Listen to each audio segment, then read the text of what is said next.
Well, welcome to Studio 122. I'm John Mark Dempsey, and every once in a while we like to talk to a faculty member of note, and so we're going to do that today, and we're going to talk with Dr. John Ballotti, who is the director of the Speech Communications Program. We're going to talk about that. There's some changes that are taking place with it. We're going to talk about that. John is also a longtime member of the Faculty Senate. How long have you been on the Faculty Senate? Well, I've been here 15 years, and it seems like Faculty Senate about 13 and a half, because I believe Kay Kokenauer was on there, and he kind of resigned midterm, and I got appointed. So most of my career at university, I've been on the Senate. So it just started sort of by accident almost. And I was in tenure promotion route, and Dr. Hanner said this would be a good thing for you to do. Excellent service, credit, and you are reelected how often? Every so often, right? 3 years, and it's not so much reelected as once you're in, nobody else wants it. Yeah. I'm not aware of any campaigns for people running for Faculty Senate. Yeah. Who do you represent as a faculty senator? Well, here's an interesting kind of, as you know, the reorganization took place a year or so ago. I used to represent mass media communication and theater, which is the program that included speech communication, journalism, and RTV, and theater. And that organization was intact until about a year ago. And at that time, the theater became its own division, and RTV and speech and journalism got sent to Litton Lang. Well, Litton Lang already had a senator, and she was on her developmental leave, otherwise known as sabbatical, and so there was no problem there. And then when she came back, I said, well, now we've got two senators. Chad King was the new president this year, and he asked me to go ahead and be the parliamentarian, so it kind of worked out.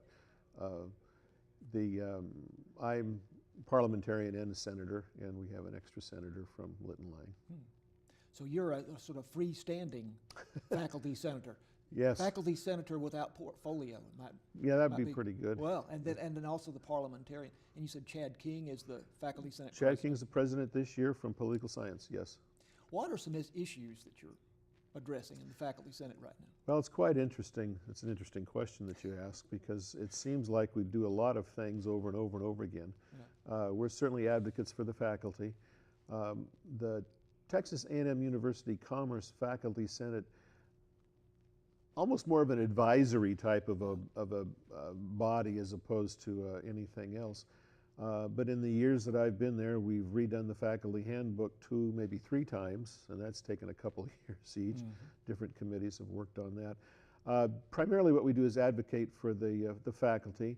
We've sent to the Dean's Council over the period of years some concepts on changing teaching requirements and how many classes need to be taught by faculty members, just kind of organization of the faculty that way, as the university seems to be moving more towards a Division I type of philosophy as far as grant writing and things like that and research goes.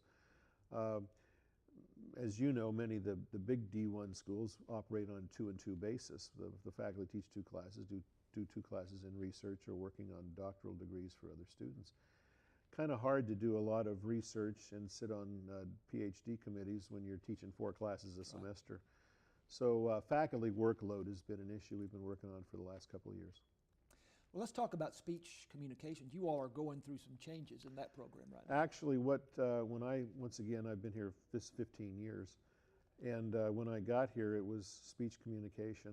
The program was speech communication, and we were pretty well behind the curve as far as courses went. It took me about 4 years to get all the courses in line with what I would consider to be a D1 school. So you take courses here, if you transfer, they're going to be accepted.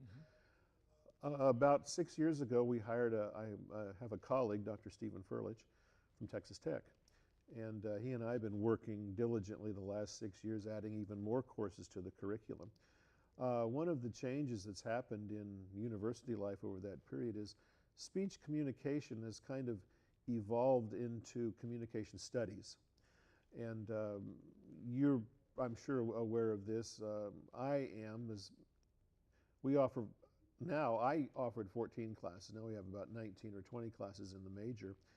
But when they all carry the SPC signature, the students come to every class and think they have to give speeches. I say, the syllabus doesn't think about speech. No, it's not. This is a theory class, and you don't have to worry about it. So Dr. Furlich and I have been working for about 2 years on that, and we finally got the okay last year.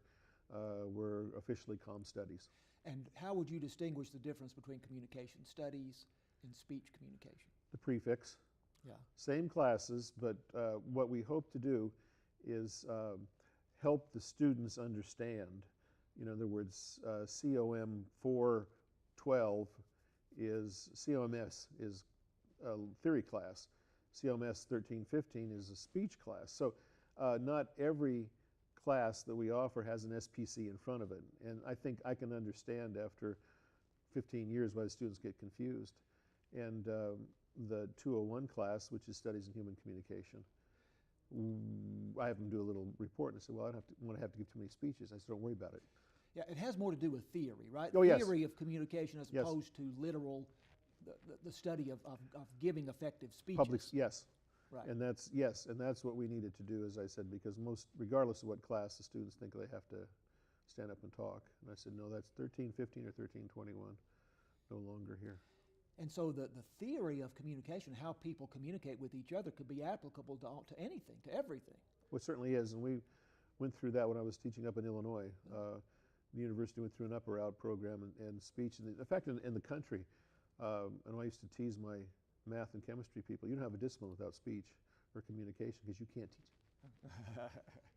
We've got a minute or two left. Sure. Anytime you go to certainly the men's teams games as well, but you are a big supporter of women's athletics. I've never been to a women's soccer game, volleyball game, basketball game. I didn't see John Ballotti.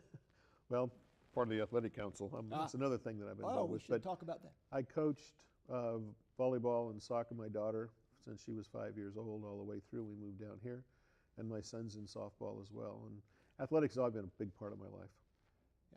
But you get a lot of enjoyment from absolutely. watching the women's teams as well as the men's teams. And we thank Title IX for that. Sure. Gave the ladies an opportunity to get out, and softball, I really like softball. Right. It's entertaining, fast, it's a quick game, 2 hours maximum. Right. And a lot of those girls finish those games in an hour and 15 minutes. And we're having a lot of success in all those sports. Yes, on this campus we are. Yeah. Well, thank you for sitting down with us again, as you have in the past from time to time, but we will have other faculty as well that we will visit with on Studio 122, find out what they're all about, what they're doing at the moment. But Dr. John Ballotti has been our guest with speech communication, soon to be communication studies. And Studio 122 will continue right after this.